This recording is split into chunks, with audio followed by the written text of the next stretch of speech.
YouTube and Raising Kanan fans. Lamont Tyson back in the building, here to break down this Power Episode 10 Season 2 Raising Kanan finale. Should be a good one. And ladies and gentlemen, what can I say about the woman named Rock from what she did in Episode 9? Rock was not about to besmirch her legendary pussy by going from this dude right here to this guy right here. And ladies and gentlemen, boys and girls, make no mistake, this is more and more of a lesson in a woman knows within 5 minutes of conversating with a man if she gonna give up the panty draws. And Rock knew from day one that she was gonna milk this MFer like a country cow for everything she could get out of him. And you see him with this grin that only a person with an overbite can have. And she took that and stabbed him right in the back and shot him in the head. 2 to the heart, 1 to the head. And we're going to see what clues we can find in this trailer to let us know who might die coming up. If you're finding me for the first time, ladies and gentlemen, I'm Lamont Tyson, Life Gains channel. Please subscribe to the channel. Turn on those notifications so when I drop videos, you get them. Follow me on Instagram, Twitter, and TikTok. I also have a podcast that goes adjacent to my YouTube, and I put everything up there, so download that, share it with your friends. Come join us live tonight at 9 p.m. where I will have a panel breaking down everything going on from this last episode of Power. In the beginning, we hear Rock talking to someone, possibly Kanan, but you know how these trailers work. But I do believe this is Kanan this time. He went back home, saying that when you're in a position you're trying to punch up, you got to be able to take blows. And I don't know why she's telling Kanan that, if that is Kanan she's talking to. More likely she's talking to Marvin or LL Lou, the ladies love Lou. And then after that, we get Kanan in here taking more of the stash, saying that this is his shit and he don't care, while Marvin looks to be standing there looking at him. Now, is Marvin co-signing with him taking these drugs? Or is he just kind of laying back seeing what kind of trouble Kanan is going to get into? Now, Marvin, because of what happened with Renee, and y'all know I'm upset about Renee. Damn it, Renee. Every time I like these power women, man, they do something to screw them up. He's starting to get a little religious on us. And he should have took out Sam the crackhead, who, ladies and gentlemen, let's give Sam the crackhead a standing ovation because he played the hell out of a crackhead in this last episode. But it just makes you wonder if Marvin is complicit in Kanan taking the drugs, or is he just trying to see how much trouble this little Negro is going to get himself into? And then we see Kanan talking to Famous about, let's get this money, let's get back on these streets. And ladies and gentlemen, you got 2 F-ups. And how is Famous going to break down what happened with this death that is on his hands, ladies and gentlemen, with a gun that he got from Palomar? He's got to tell Kanan about that. Somebody's got to clean up that body. Somebody's got to clean up that mess. And Corinne already done said if something happened, she's going to say Famous stole the gun. So, ladies and gentlemen, going into season 3, we got some issues going on that might cause Famous to get his butt arrested. And what is Kanan going to do to save his friend? We see Saul putting on his coat, getting his soldiers ready. They ready to go to war.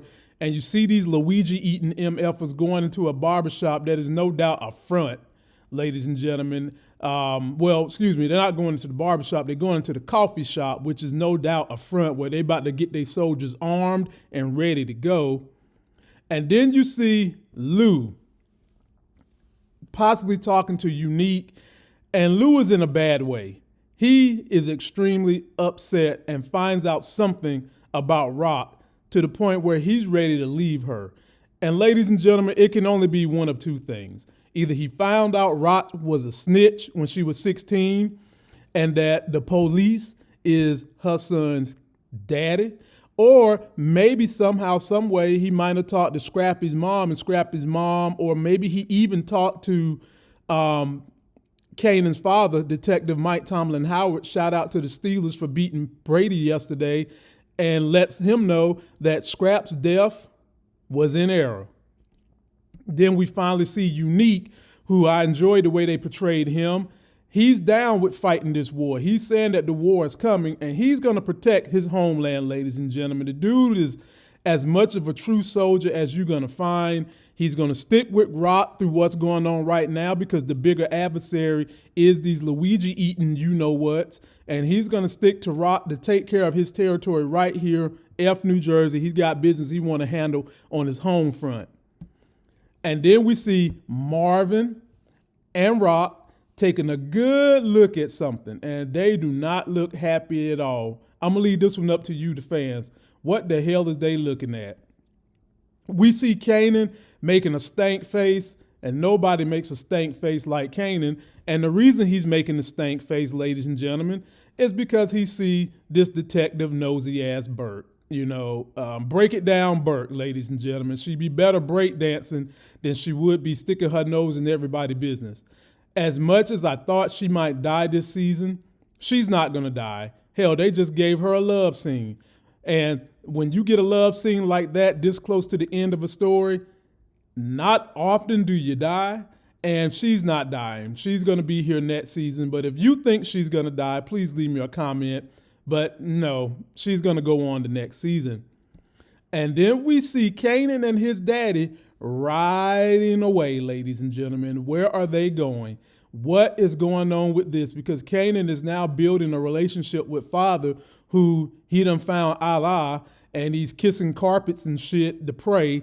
And with him knowing Burke is after them, how are they going to play the Burke situation? Could they kill Burke? Would they knock Burke out, throw her in the trunk of this Trans Am, and be leaving town to bury the body? Post your comments. Lou talking to Rock. Rock telling Lou, where the hell you think you going? Bring your ass right on back to me. You ain't going nowhere. And Lou is looking at her like, you be. If you want my sister, I'll probably punch you in the face. The thing is, what did Lou find out? Because as Rock is saying that, in this same place where they're at, the next clip, she is throwing all the flowers Symphony Basket gave to her up against the wall, which tells me whatever Lulu said to her is some real shit. And it's either he knows that Scrap was killed in error, or he done found out about her being a snitch and getting Deftron thrown in jail. And all this time you've been lying to everybody about who your baby daddy is. Then we see Marvin looking like he's putting on the mask, and he's got everybody, available body he's got to go and start this war with the Italians. Look like they're rolling up on their transport truck, and they lighting that bitch up, ladies and gentlemen. Just guns are blazing. We see Saul smoking one of his cigars. Now, ladies and gentlemen, Saul could die, and if Saul dies, would that bring in the big bosses, the Italians who do run New York, as Rock and the crew mentioned in this past episode? Post your comments. He could die and then bring in somebody else to cause trouble. And you see Marvin locking and loading all over again. And this time he's in here with the Italians, shooting them up. They got Worcesters and trunks and little refrigerators with they wines and shit in there. And Marvin is lighting it up. And they trying to light him back up too, ladies and gentlemen. You see them pulling the triggers on him, trying to light him back up. But we know Marvin is not dying at this point. And then we see Rock sweating, mad, upset, got her gun out, and we see her shooting across somebody in the mirror. So, ladies and gentlemen, that is the trailer. Be sure to post me all your comments on everything you think is going to happen in this finale. Be sure to join us live tonight as we go 9 p.m. Eastern with the panel of the fresh crew, J Mo, me, Moochie the Hammer, Monique Nicole, and Nita the Diva. And I'm thinking about going live next Sunday at 4 p.m. with my wife because so many of you guys enjoy her perspectives on these shows. So that's going to do it for this video. Don't forget to like the video, comment, subscribe, get that life game, download the podcast. Follow me on Twitter, TikTok, and all your social media platforms. Till that next Sex is Hell video, I'll see you.